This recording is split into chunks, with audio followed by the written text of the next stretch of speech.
प्रकाशीय यंत्र कैमरा। इस यंत्र के द्वारा मनुष्यों, वस्तुओं तथा प्राकृतिक दृश्यों का अस्थायी प्रतिबिंब फोटोग्राफिक प्लेट अथवा फिल्म पर लिया जाता है। ये दो प्रकार के होते हैं, बॉक्स कैमरा तथा फोल्डिंग कैमरा। इनके मुख्य भाग निम्न हैं। कैमरा दो तरह का होता है, बॉक्स कैमरा और फोल्डिंग कैमरा।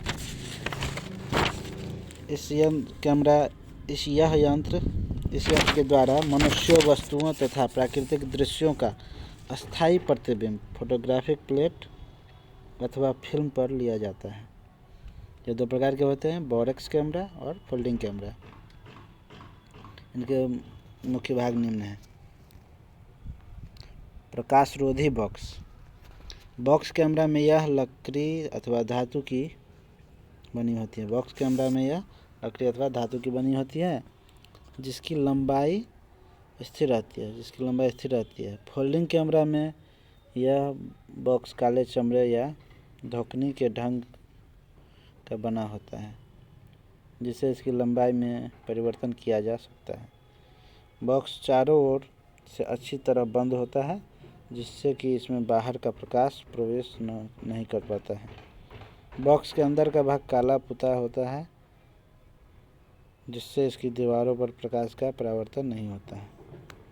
प्रकाशरोधी बॉक्स बना रहता है। बॉक्स कैमरा में यह लकड़ी अथवा धातु का बना होता है जिसकी लंबाई स्थिर होती है। फोल्डिंग कैमरा में यह बॉक्स काले चमड़े या धोखनी के ढंग का बना होता है जिससे इसकी लंबाई में परिवर्तन किया जा सकता है। बॉक्स चारों ओर से अच्छी तरह बंद होता है जिससे कि इससे बाहर का प्रकाश प्रवेश नहीं कर पाता है। बॉक्स के अंदर का भाग काला पुता होता है जिससे इसकी दीवारों पर प्रकाश का परावर्तन नहीं होता है। दूसरा लेंस है। प्रकाशरोधी बॉक्स के आगे के भाग में एक उत्तल लेंस लगा रहता है जिसे अभिदृश्यक कहते हैं, ऑब्जेक्टिव लेंस।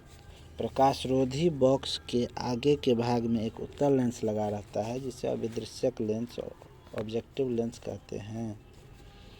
अच्छे कैमरे में अभिदृश्यक लेंस कई लेंसों से मिलकर बना होता है। इससे प्रतिबिंब के दोषों का निवारण हो जाता है। तीसरा है डायफ्राम। अभिदृश्यक लेंस के ठीक सामने धातु का एक गोल पर्दा लगा होता है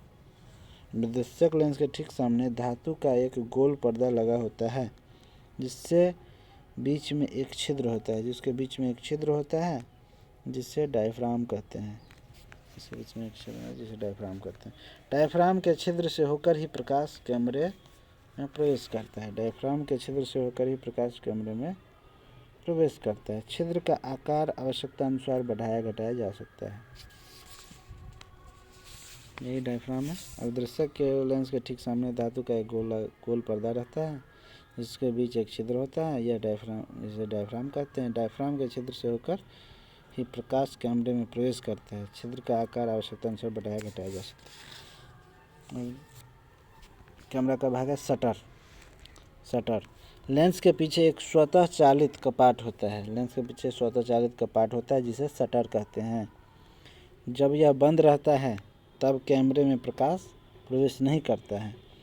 चित्र लेते समय इसे खोलकर प्लेट या फिल्म पर एक निश्चित समयांतराल जैसे 1/10, 1/50, 1/100 सेकंड के लिए प्रकाश डाला जा सकता है।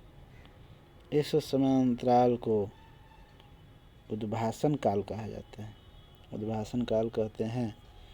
इसका मान लेंस के द्वारक, फिल्म की स्पीड तथा प्रकाश की तीव्रता के अनुसार निश्चित किया जाता है।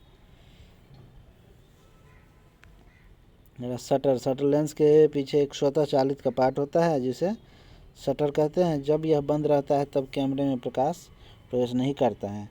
चित्र लेते समय इसे खोलकर प्लेट या फिल्म पर एक निश्चित समयांतराल 1/10, 1/50, 1/100 सेकंड के लिए प्रकाश डाला जा सकता है। इस समयांतराल को उद्भासन काल कहते हैं। इसका मान लेंस के द्वारक, अपर्चर, फिल्म की स्पीड तथा प्रकाश की तीव्रता के अनुसार निश्चित किया जाता है। घिसे कांच का पर्दा,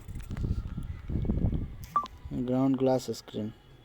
यह एक घिसे कांच की प्लेट होती है जो कैमरे के पिछले भाग में लगी रहती है। इसकी लेंस से दूरी इस प्रकार समायोजित करते हैं कि इस पर फोटो खींचने वाली वस्तुओं का स्पष्ट प्रतिबिंब देखा जा सके। इसके बाद इसके स्थान पर फोटोग्राफिक फिल्म अथवा प्लेट लगा दी जाती है। घिसे कांच का पर्दा लगा रहता है। यह एक घिसे कांच की प्लेट होती है जो कैमरे के पिछले भाग में लगी रहती है।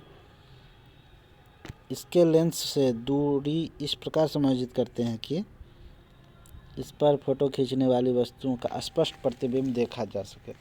इसके बाद इसके स्थान पर फोटोग्राफिक फिल्म अथवा प्लेट लगा दी जाती है।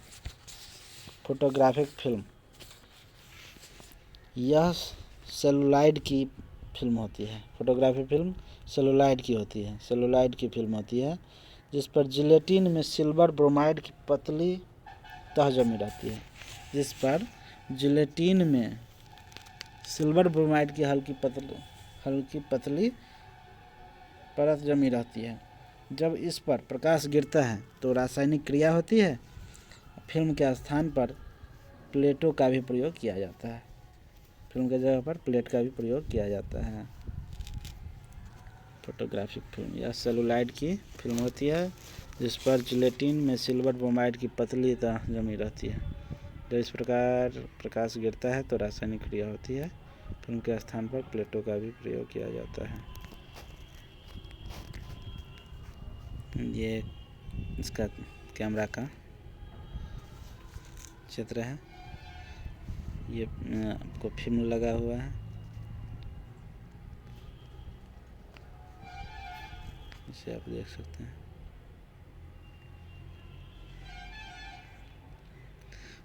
कैमरा लेंस संबंधी कुछ शब्द। द्वारक, अपर्चर किसी लेंस या दर्पण के प्रभावी व्यास को उसका द्वारक कहते हैं। किसी लेंस या दर्पण के प्रभावी व्यास को द्वारक कहते हैं। अपेक्षिक द्वारक, रिलेटिव अपर्चर, यह लेंस के प्रभावी व्यास तथा फोकस दूरी का अनुपात होता है। अपेक्षिक द्वारक बराबर होता है लेंस की प्रभावी व्यास बट्टा लेंस की फोकस दूरी। लेंस की प्रभावी व्यास बट्टा लेंस की फोकस दूरी। अपेक्षिक द्वारक बराबर लेंस की प्रभावी व्यास बट्टा लेंस की फोकस दूरी। फोकसीय अनुपात होता है अपेक्षिक द्वारक के व्युत्क्रम को फोकसीय अनुपात कहते हैं। फोकसीय अनुपात क्या होता है? अपेक्षिक द्वारक का व्युत्क्रम। और अपेक्षिक द्वारक होता है क्या? या फोकस दूरी बट्टा प्रभावी व्यास। फोकसीय अनुपात 1 बट्टा अपेक्षिक द्वारक, नहीं तो फोकस दूरी बट्टा प्रभावी व्यास। एफ संख्या है। एफ नंबर फोकसीय अनुपात के संख्यात्मक मान को लेंस की एफ संख्या कहते हैं। फोकसीय अनुपात के संख्यात्मक मान को एफ संख्या कहते हैं। एफ संख्या बराबर फोकस दूरी बट्टा प्रभावी व्यास। एफ संख्या बराबर फोकस दूरी बट्टा प्रभावी व्यास। एफ संख्या बराबर होता है फोकस दूरी बट्टा प्रभावी व्यास। ये हम लोग लुसेंट का साइंस किए हैं लेंस से रिलेटेड। आगे अगले क्लास में इससे आगे करेंगे।